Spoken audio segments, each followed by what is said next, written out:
আসসালামু আলাইকুম বন্ধুরা, আজকে আমার কয়েল পাখির ৪৫ দিন পূরণ হয়েছে, যার কারণে পাখি অলরেডি ডিম পাড়া শুরু করেছে। তাই আমরা চাচ্ছিলাম কয়েল পাখির পায়ের নিচের বসিগুলো সরিয়ে দিয়ে আবার নতুন করে বসি দেওয়ার জন্য, কারণ ওদের এখন একটু বিলাসিতা দরকার। কারণ ওরা এখন নতুন করে ডিম পারবে, অবশ্যই ওদের একটু দৌড়াদৌড়ি ভালো মতো করা দরকার। অলরেডি আমাদের এই বসিগুলো ৪৫ দিন হয়ে গেছে, যার কারণে আমরা আবার চেঞ্জ করে দিব।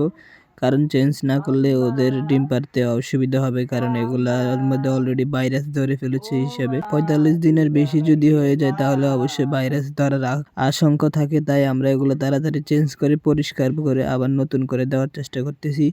তাই আমরা ভালো মতো পরিষ্কার করে নিচ্ছি। এগুলো ভালো মতো পরিষ্কার করে নিয়ে পাখিগুলো আবার ভালো মতো পরিষ্কার করে পাখিগুলো আবার ছেড়ে দিব। কারণ যদি পরিষ্কার না করে যে কোনো সময় ভাইরাস অ্যাটাক করতে পারে, তাই ভালো মতো পরিষ্কার করে নিচ্ছি আমরা দুজন মিলে।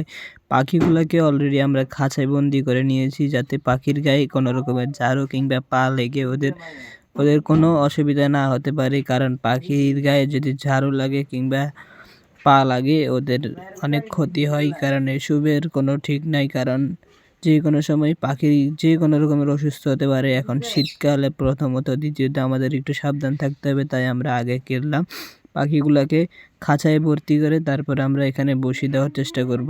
বসিগুলো আগে তুলে ফেলতেছি, পুরাতন বসি ভালো মতো পরিষ্কার করে নিয়ে আমরা এখন বসিগুলো নিব। বসিগুলো নিয়ে ভালো মতো এখানে নতুন বসিগুলো মেলে দিব। কারণ যদি নতুন বসি না দিই ঠান্ডার মধ্যে পাখি ওরা ঠান্ডা লাগিয়ে যেতে পারে, পাখি ওরা চলতে কষ্ট হবে, পাখি ডিম পারতে পারবে না। তাই আমরা নতুন বসি নিয়ে আসছি ওদেরকে দেওয়ার জন্য।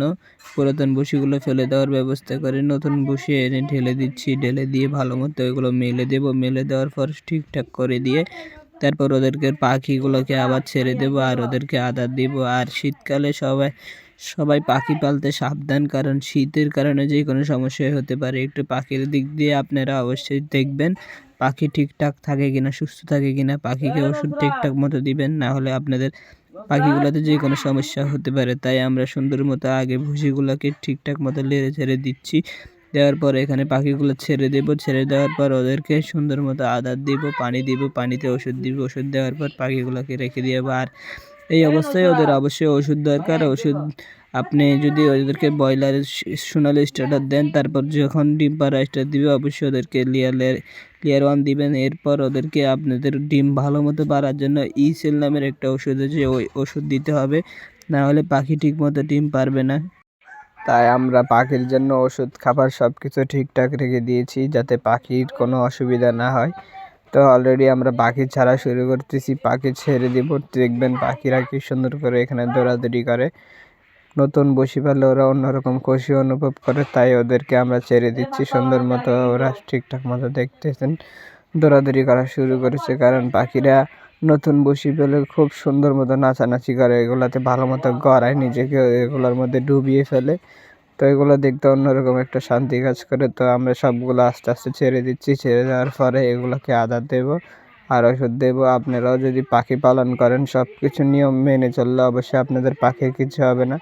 তো আমি 100 পাখি আনার পর প্রথমত দেখেছি পাখি সব কিছু ঠিকঠাক। হঠাৎ উপরে কিছু সমস্যার কারণে প্রথমে একটি পাখি পায়ের তলে পড়ে আমার মারা যায়। দ্বিতীয়ত আরও 3টে পাখি এখান থেকে উড়ে চলে যায়। টোটাল আমার প্রায় 4টা পাখি এখান থেকে চলে গেছে। তাই আমি উপরে সব কিছু ঠিকঠাক করে দিয়েছি। এখন ওষুধ ঠিকঠাক দিচ্ছি। সবসময় পাখির খামার করার সময় আপনি সবসময় ঠিক রাখবেন আপনার খামারের কোনো জায়গায় কোনো ফাঁক কিংবা কোনো জায়গা আছে কিনা পাখি বের হওয়ার জন্য। দ্বিতীয়ত দেখবেন এখানে চিকা টিকা ঢুকে কিনা। সব কিছু ঠিকঠাক রাখলে আপনার পাখির কিচ্ছু হবে না। তো আজকের ভিডিও এতটুকুই। খোদা হাফেজ, ভালো থাকবেন সবাই।